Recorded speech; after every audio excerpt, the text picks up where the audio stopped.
Risk it all. Follow your dreams. Do whatever it takes to succeed.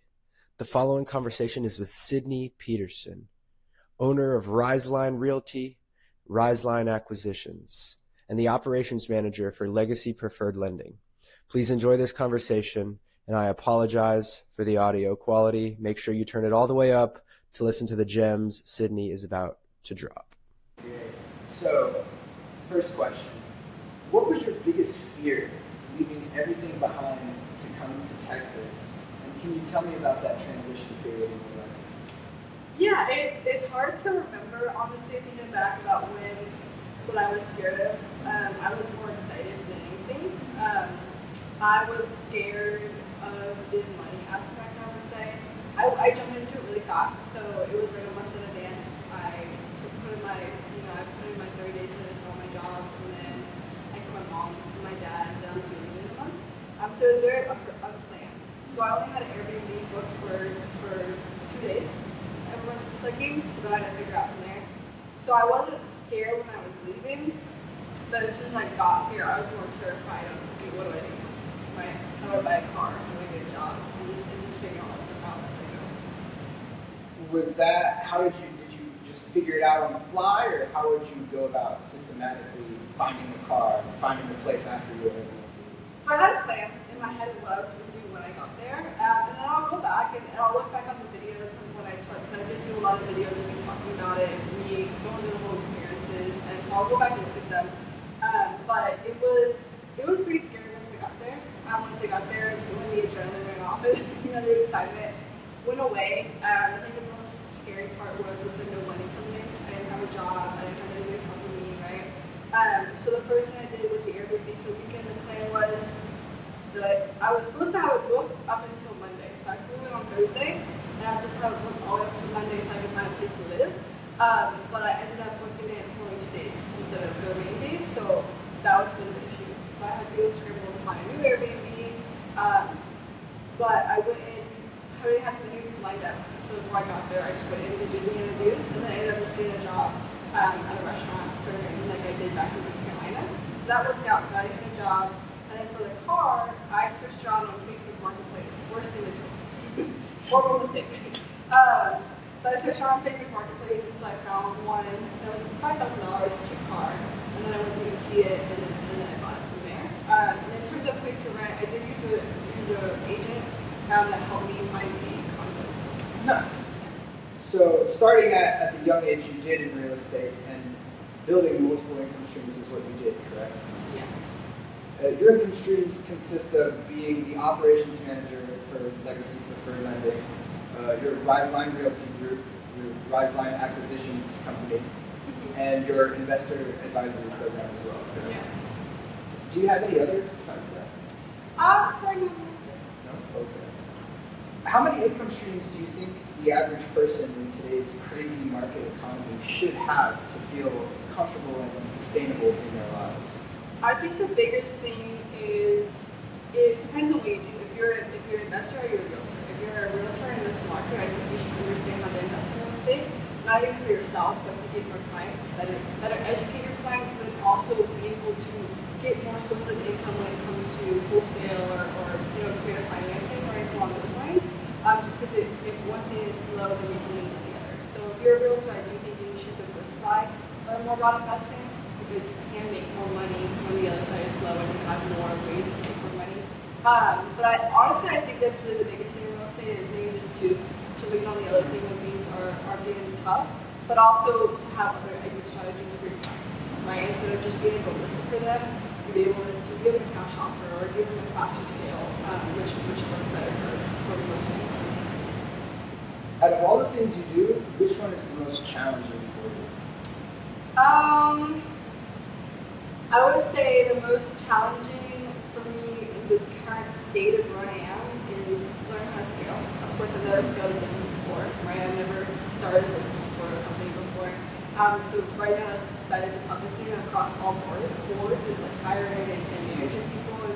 That's something I've never done before, right? And I'm also very nice. So learning how to, be more tougher on employees and make sure they respect me is something I'm doing. In terms of exactly what I do, I would say the acquisition side is the toughest for me. The realtor side is going really streamlined, but in terms of the acquisition side, it takes a lot more follow-ups, a lot more marketing to get your first deal or to get a deal in general than on the retail side. Out of all of those avenues of revenue, which one makes you the most money? It's a tough question. I would say the investment acquisition side. And have you thought about, from a business perspective, devoting less time to maybe the avenue that brings in the least amount of money and more of your time to the one that produces the most and maybe doubling down on that? No, because I have a bigger vision. So I don't just want to have one business succeed. So my bigger vision, essentially, just to recap it off, is to have a broker, so a brokerage in May 10, 2027 is the goal.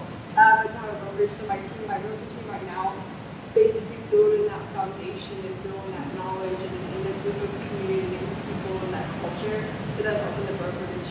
Whenever I'm ready, my goal, when I'm eligible is next year. That does not mean that it's when it's going to be a smart decision, right? So basically, it's going to be whenever it feels right, whenever it's ready. That's the goal. And then to have the realtor team under it for my exclusive agents, it's going to be more of an investor team, right? So we help developers, we help investors doing fixed incomes, buy and hold, is what that specifically team will be for. And then, of course, all the other agents under it. And then also having the acquisition team as well as a separate branch.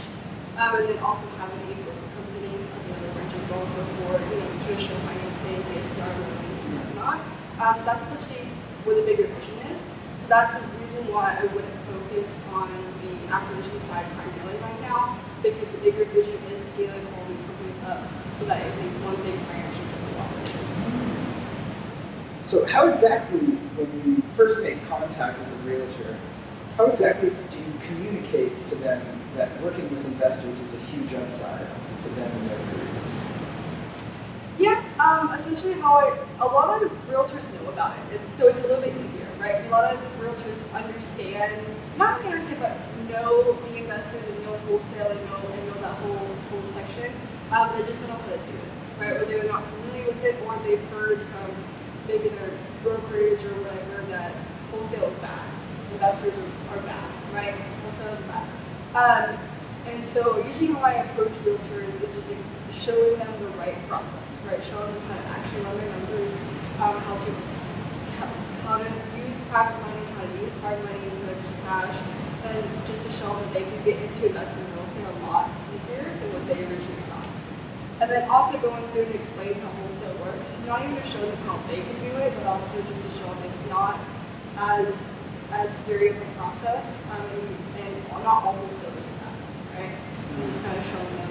Because the preconceived notion from realtors about wholesaling is that as a wholesaler, some of them know what they're supposed to be running the numbers, but in terms of bad wholesalers giving bad cash offers, do you think that ruins it for the perspective of some realtors or most realtors, or how do realtors perceive most wholesalers? Yes, honestly, so I'll be honest, the main thing I've seen as somebody who used to see a lot of on-market offers as a wholesaler is a lot of listing agents that understand the investment world, understand what wholesalers are. They're not even going to look at your offer. They think it's wholesale, right? And I'll be honest, if I'm in listing a property for a seller, I already know I can't wholesale, right? I already know that this won't work for an investor or for a flip. That's the whole reason why I have to list on the market is because I don't have anything to buy it, right, at a good price. And so I also have that conversation whenever wholesalers send an offer on one of my listings that are distressed. I have that conversation where I don't want to work with them, right, and I'm not going to push their offer through just because of the fact that I know the numbers aren't going to work, right, and I need to put my best interest into something. As a realtor, aren't you required to show your seller the offer? Yes, you are. Yeah. How do you go about that as a realtor? So as a realtor, usually I'll have a conversation with the seller. So I have one right now where it's a distressed property, right? I get a ton of calls from people, and I know what they're doing, right? I know from the conversations and how they're going around the tonality what their plan is, right? And so I'll have a conversation with them, see what their offer is. Most of the times they'll call me first to say, hey, this is going to work for the seller. But I'll also have a conversation with the seller before it goes to the market and say, listen, this is what's going to happen. These are probably what the offers that we're going to get to come in. We're probably going to get offers, 40,000 or 50,000 below list price, based on this price point right now. These are probably going to be from some wholesalers, some people that are wanting to take a property and sell it to an end buyer. Is there a certain price that you want me to send over an offer, or call me for an offer for us to negotiate? Is there a minimum price? And so for the seller that I'm working with right now, I said yes. I do not want any offers to be shown under 10,000, under asking price or listing price. And so for me, whenever I'm getting a bunch of calls, he's really busy. He doesn't want to lose his time on offers that are too low. So I run through that with any interested buyer, right? I run through that with anyone. Doesn't matter if they're trying to wholesale it, buy it for themselves, whatnot. I don't really care about that until I see the actual physical contract, right? To then qualify them. And so I go through that conversation. I say, look, the seller isn't going to even look at an offer unless it's at this price. That's how I personally realize. I have a conversation. Some sellers want to see everything, and I present everything. Now, on the inverse, as somebody who used to submit a lot of on-market offers, what would be your advice to wholesalers doing that now? Have a conversation with the agent. Build a good reputation in terms of being somebody who's actually going to close, being somebody who actually knows how to run your numbers and having a buyer in place. Because that's why most agents won't want to work with wholesalers, is that they don't know that they're going to close, right? And as a listing agent, my best reputation is with the seller, right? So I need to make sure that whoever is sending an offer is going to close. And if you have a reputation for not closing, that's when it can be a little iffy. And if you build those reputations with agents that may not know how to wholesale, right? May not know how to, don't have a whole list of investors that they can call to buy it, right? Then they'll push your offer through a lot more because they trust you, they know you. Even me, if somebody sent an offer in one of my listings and I know them, that offer, I trust them. So it's a lot more backing for me to go to the seller and say, look, there's other offer, but I know this buyer, I know they're going to close, I know they do a good job. It builds that extra assurance for the agent and for the seller. Now, as an investor talking to a realtor and working with them on distressed properties, of course the agent is going to, in the beginning, if they've never worked as an investor, they're going to ask themselves, how do I get paid? So how do investors go about paying their realtors and presenting that option to them? Yeah, I mean, what I've seen across and what I would do is just from the assignment fee. Is pay still like a 3% commission on the assignment fee. Or, if it's somebody who knows wholesale and they can't find a buyer and they want you to find a buyer, then usually it's just a split. So a split, I'll do depends on what the value of the other person brings, 20, 30%, whatnot, split of the assignment fee. What do most new agents and investors get wrong when they first start out?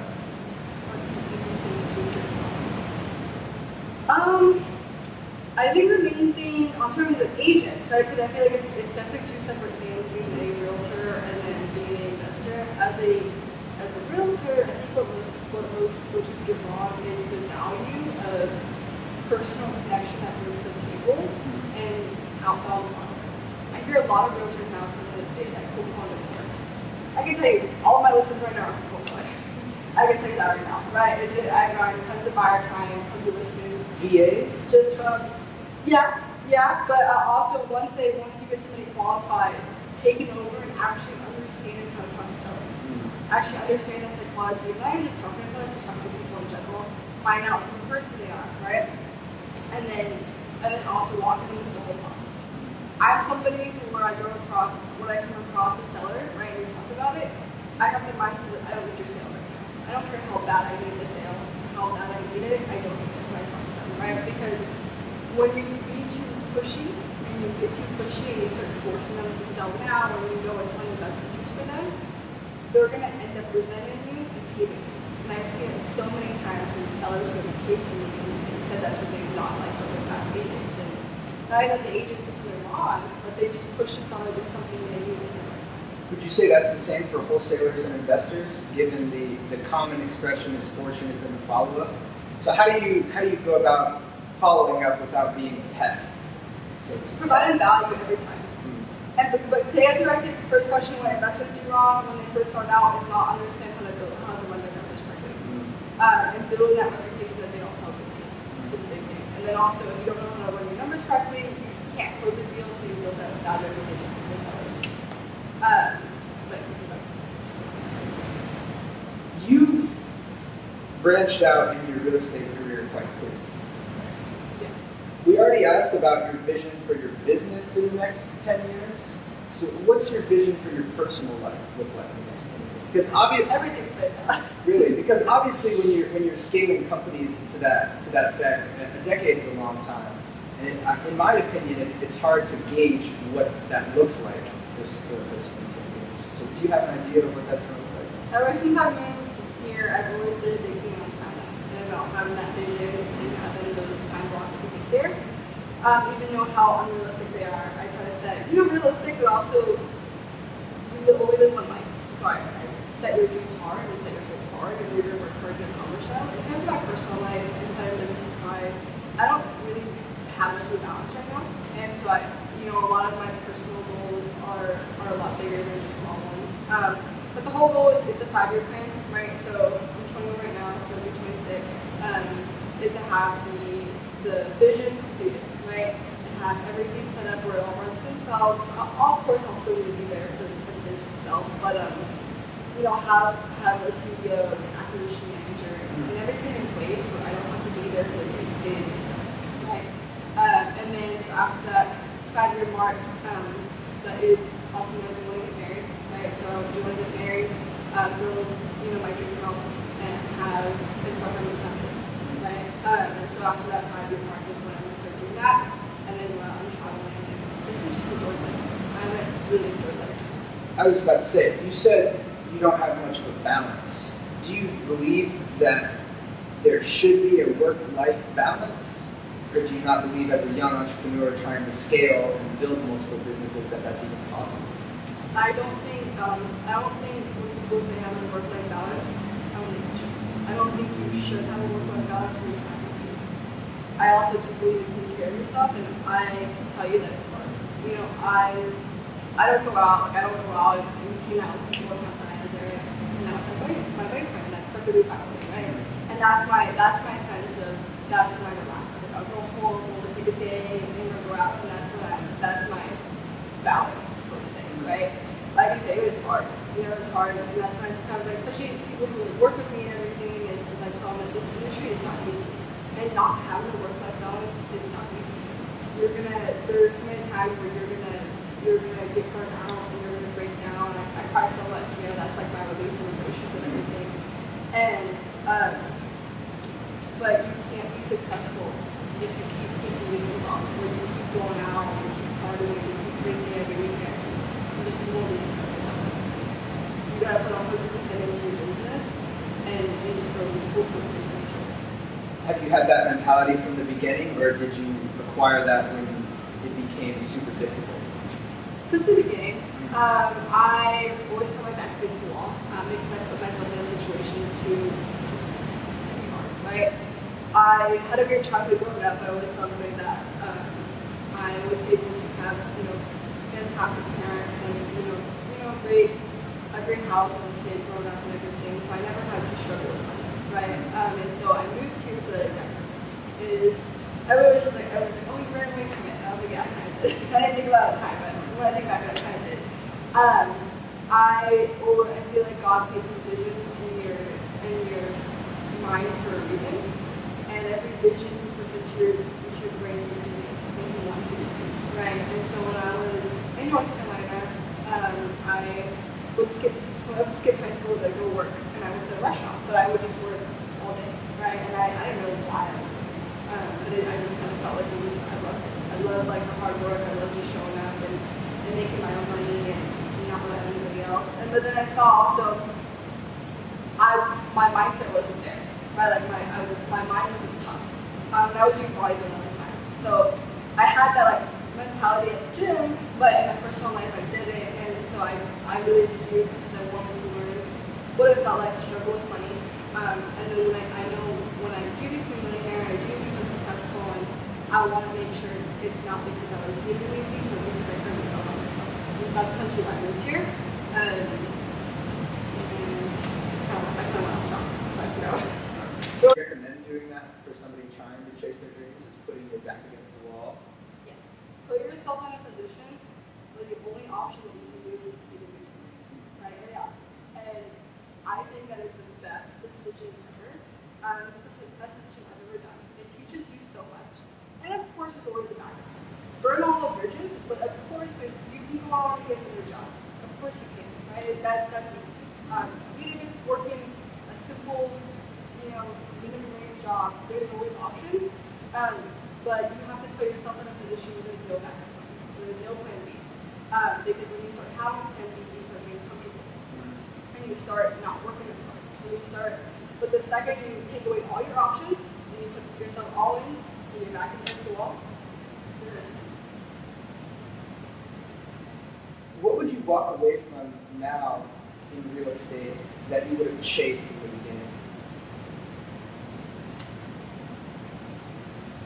I guess having like a big circle or a big following, especially with a lot of the big name people in real estate. I guess I'd walk away from that.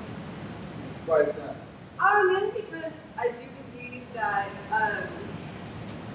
you don't need to. Networking is great, right? Networking is great for your brand and everything, but you don't need to know the biggest people to succeed. Sometimes at the end of the day, it's putting your head down and working, especially in real estate, especially wholesale. It's great having those connections. And it's great having those connections for lenders, for other investors, wholesalers, and that's what's going to help you make money. But in terms of knowing like the biggest people, that have the most money, and looking for people that have the most money, I truly believe that honestly, you just need to put your head down and work. Because there is networking, but they're not going to pay your bills, right? They will eventually. Those relationships will build, and will keep building, and they will start working with you, and in that sense. But at the end of the day, if you're not putting your head down, you're not doing the work, what's the point of building those connections, and what's the point of doing that? Because you're just meeting people and you're not doing anything with it. Do you believe, on the contrary to that, do you believe surrounding yourself with those type of people makes your mindset flourish and makes you want to grow faster? Yeah, it does. I think surrounding yourself with people that are always doing better than you is always good. That are always making more money. I always say I always want to be the stupidest person in the room. Not to degrade myself, but there's so many opportunities to learn, to grow, when you are the stupidest person or the brokest person in the room, right? You can learn a lot more and it will push you a lot more. Okay, but at the end of the day, if you're getting all this knowledge and you're getting this, but you're not even doing anything with it, or you're not even starting, then there's no. Do you ever have nerves when you're the stupidest or the brokest person in the room? Oh yeah. But I also believe you're never going to feel ready. I had this conversation with my agent last week actually. I never feel ready for anything. I still don't. And there's so many people that I also talk to that never feel ready for anything either. And so I think at the end of the day, it's never going to be enough. You're never going to have enough money. You're never going to have done enough deals in terms of how you feel about yourself. So at the end of the day, I think sometimes you just have to just do it and just start and do things when you don't feel ready. Because one day you will feel ready, right? Or you will be ready, and then there's going to be a higher goal that you're chasing after, and then you're not going to feel ready for that goal, and that goal, and that goal. So it's the biggest problem that comes up. What advice do you hear the big gurus give consistently that, in your opinion, hurts professionals in real estate in the long term? That's a good question. Advice that big gurus give. I think a lot of it is making this industry seem so easy. A lot of people walk into this, these people on social media with big followings, and nobody shows the bad stuff. Everybody shows them out of it. Of course we all do, right? We don't want to see what people see as too bad, right? Or see when we're failing. We want to show the good stuff. But I think that hurts newer investors or newer agents, is they think this industry is easy, and they get into it not knowing how difficult it is. And they'll quit when the going gets tough, as opposed And they will quit, and then they will have a bad connotation with real estate. And I think if everybody who knows just sat down and had a dream about how tough it is and what their struggles were about building a business, it would go a long way for a lot of new entrepreneurs.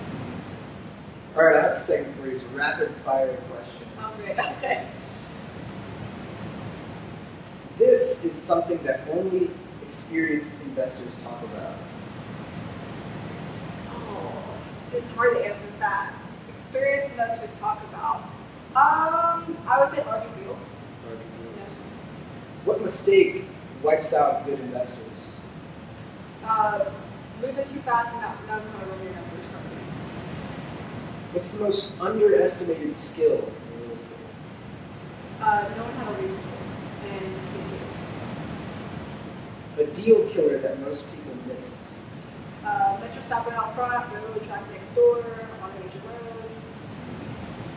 What is your unfair advantage? My unfair advantage. I feel like as a realtor, being a girl, I have an advantage, and being a woman in the industry, I have an advantage. On the investment side, I feel like it's a disadvantage.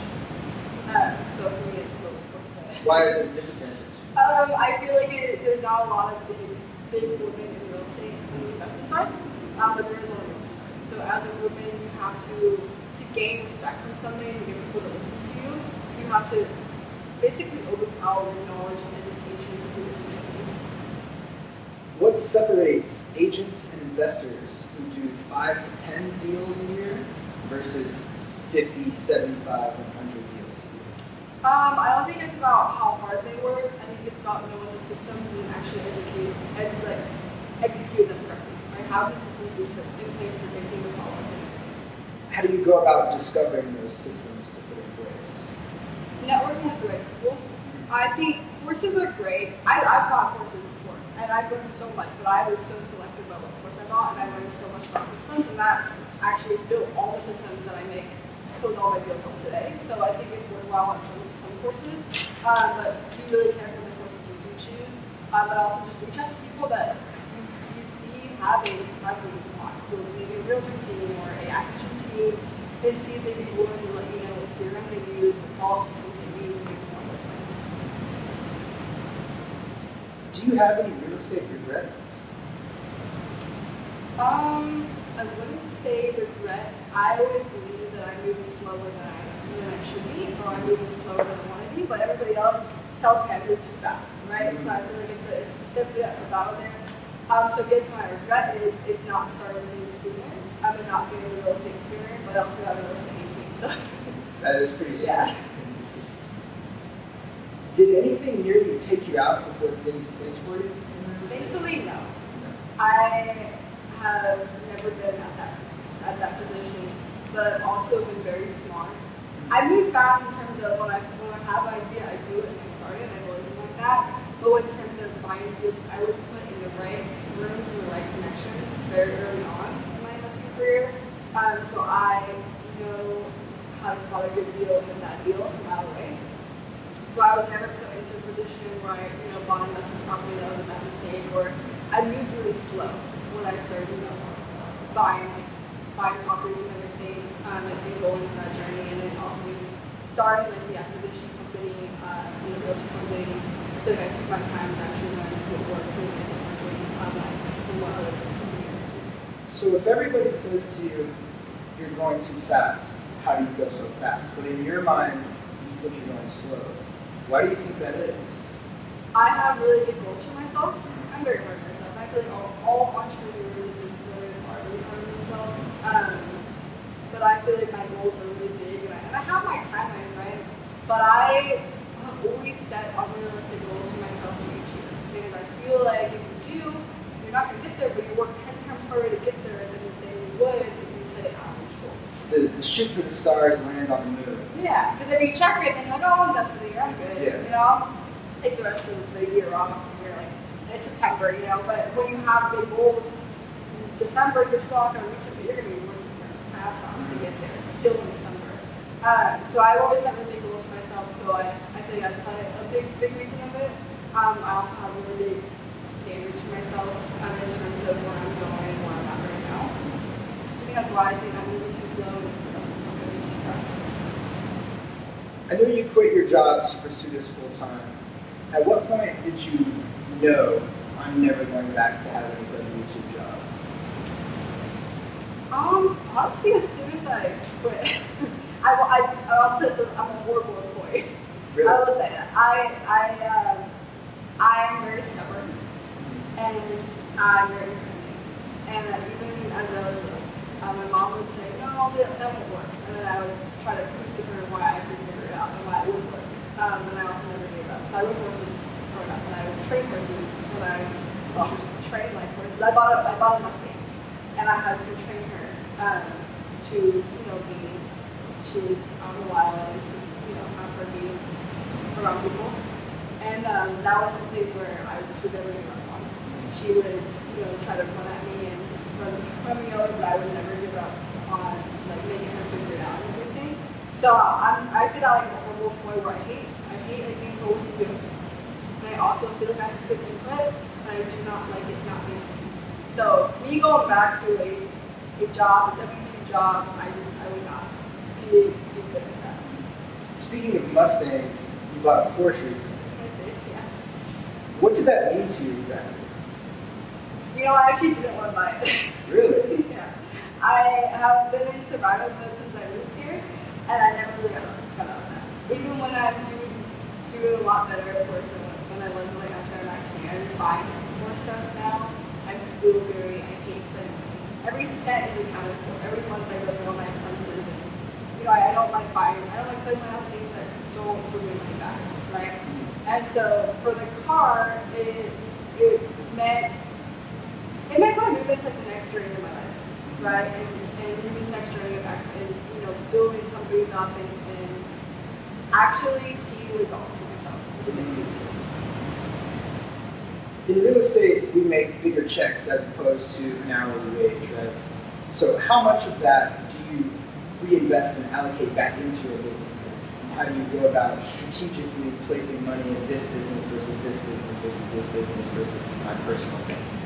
So where I'm at right now in terms of scaling companies is the marketing channels are kind of all tied together. So how we generate leads is in one place, and then if it's a acquisition lead, it goes to acquisition agents, right? But if it's a realtor lead, it goes to realtor agents, right? But it comes from the same marketing level.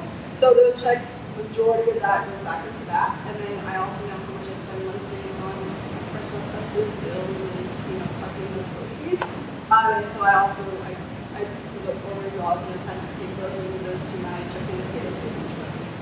But majority of that, except for the bill payments, just go right back into marketing. I have one final question for you. Yes. We already touched on it briefly.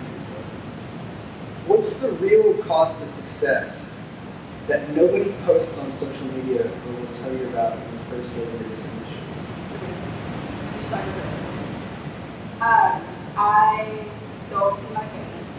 I think the last time I saw my family was sometime last year. But when I went, it was only for 2 days. I don't talk to them that much, right? But I think it's really hard for me to get to have a relationship and just having personal connections.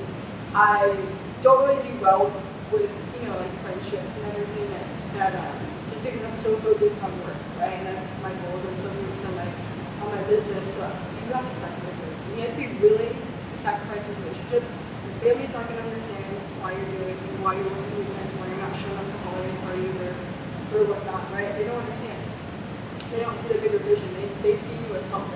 The amount of times I've been told I was selfish, right? I still get told that, by my family. So it's sacrifice. You have to sacrifice everything. And you have to be willing to lose friendships, the friendships that don't support you, and the friends that don't believe in you or see that vision.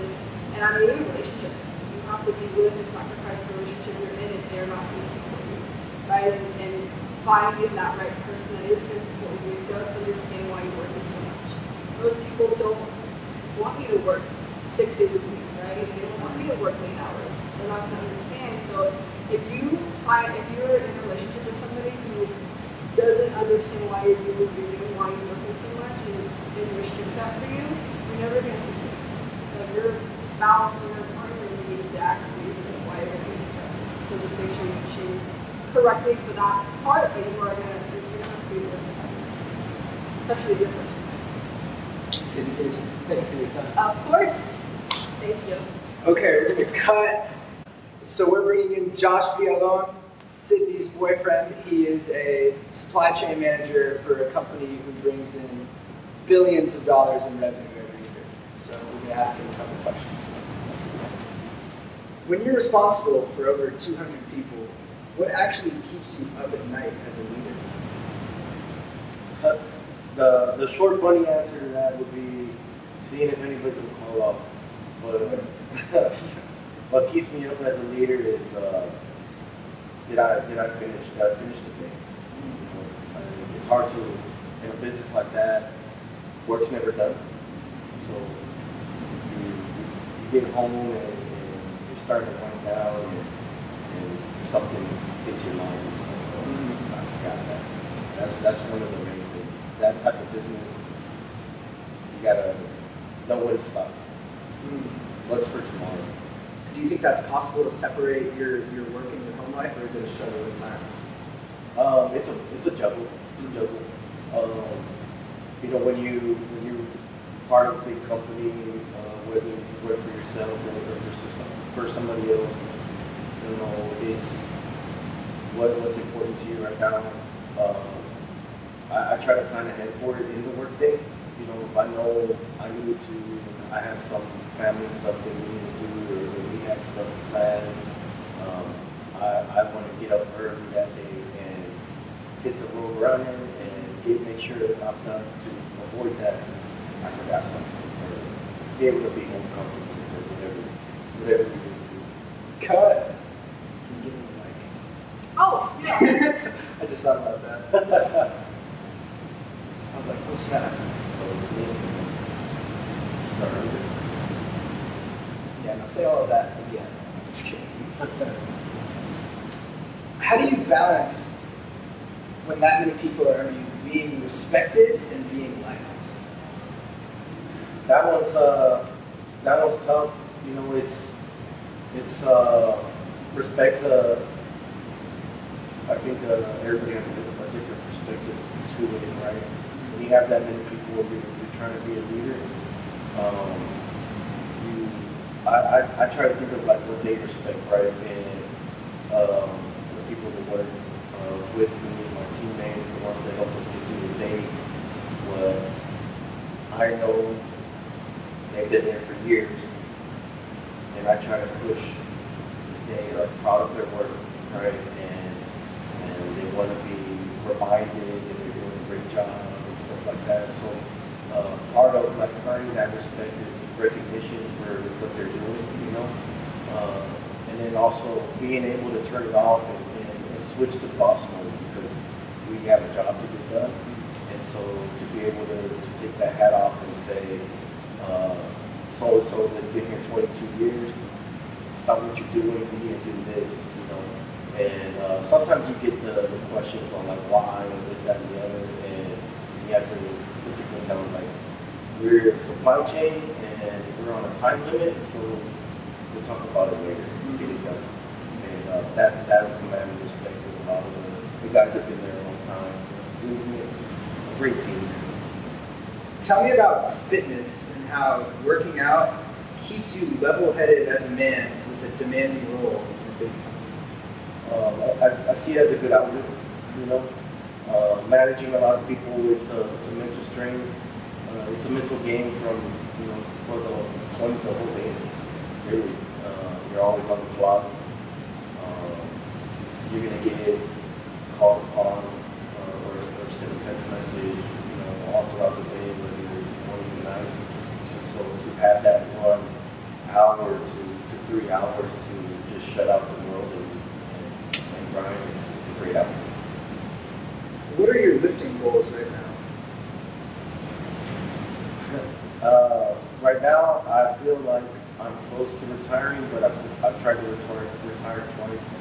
I'm looking to bench 500 pounds. I'd like to squat 700, 600, deadlift 700.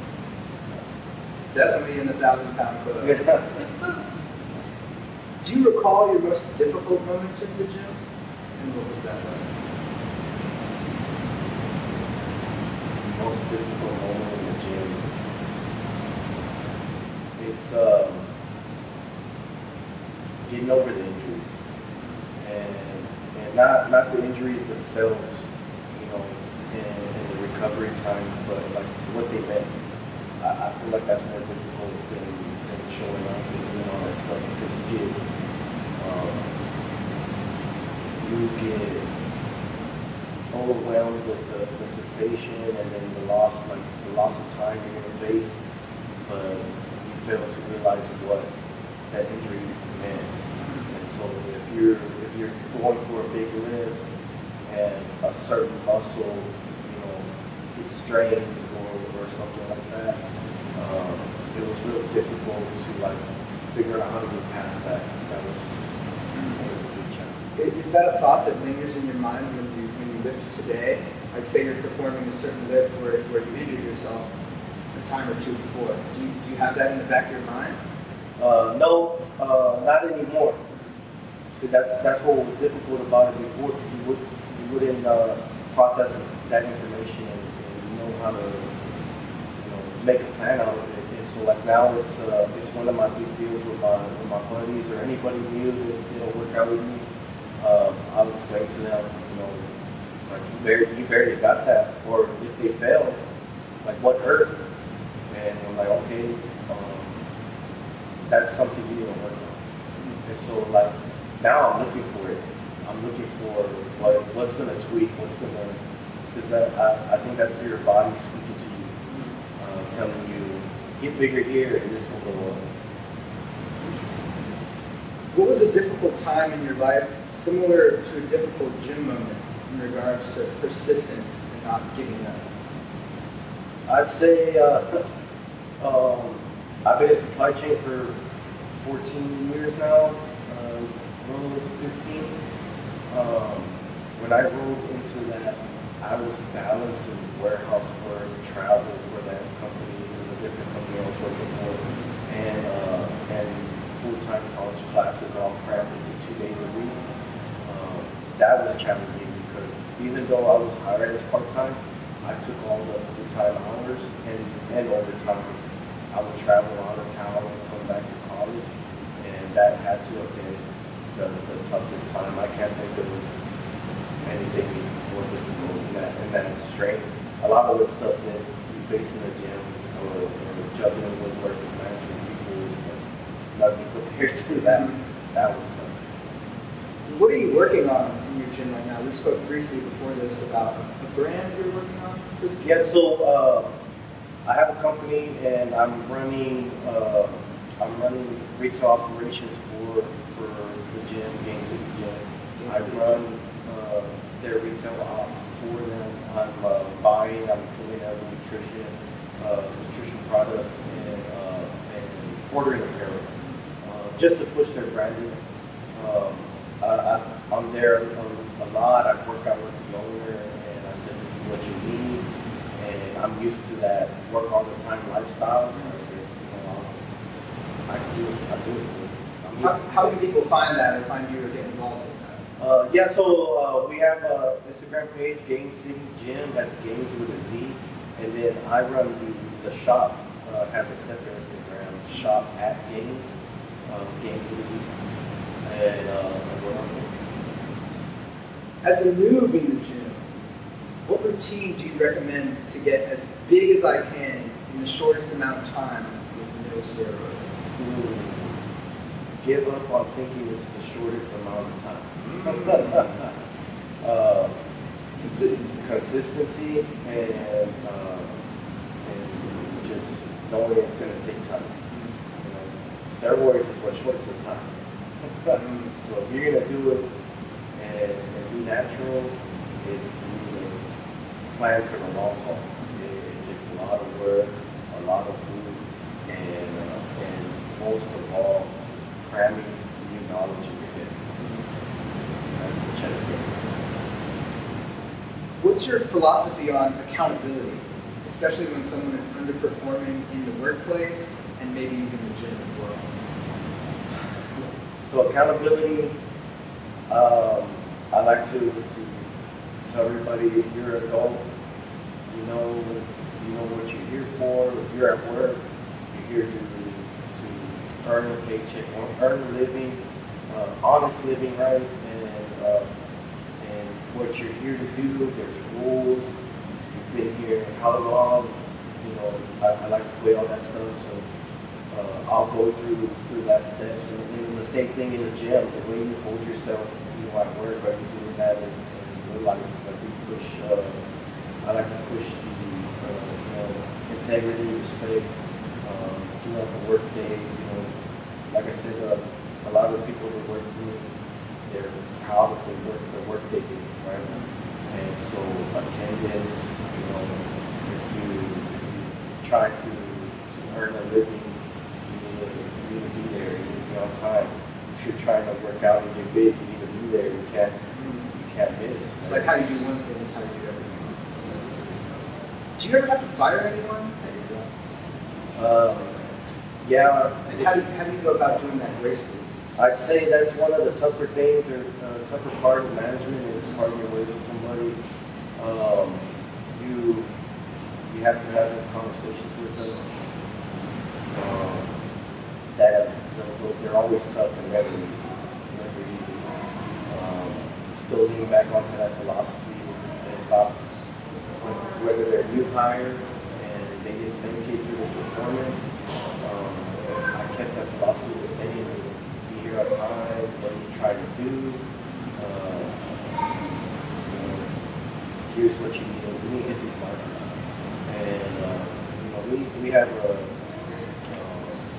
discipline, a progressive discipline plan for them. So you get your chances, and each one's 30, 45-minute talk on how you can get better.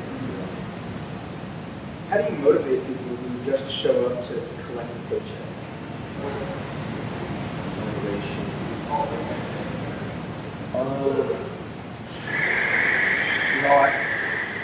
I try to start with little things.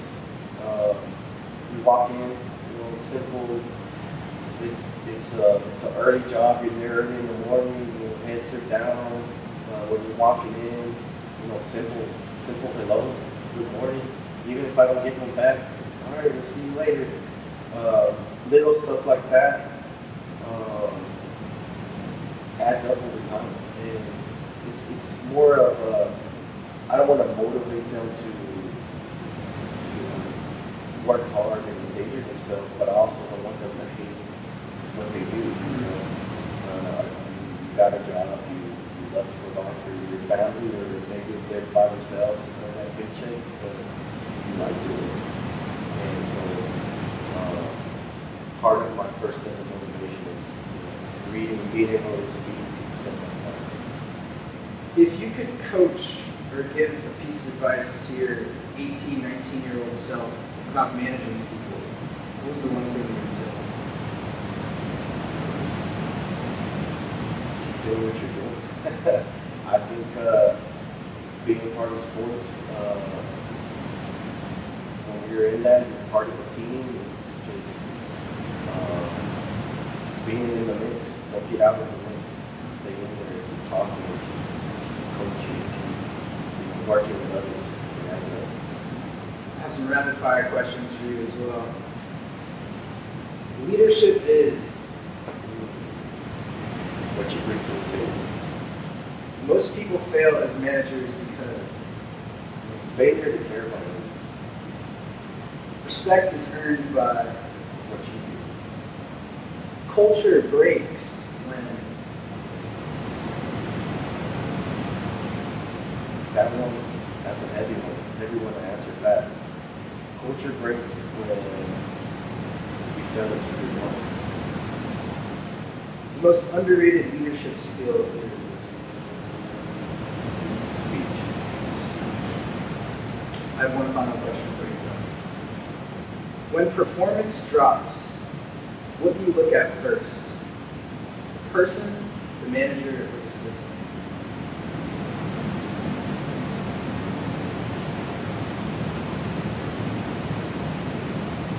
That one, because I have it all written down by the book, it's the system. But I go through all three. All three of those are checks before I even call somebody to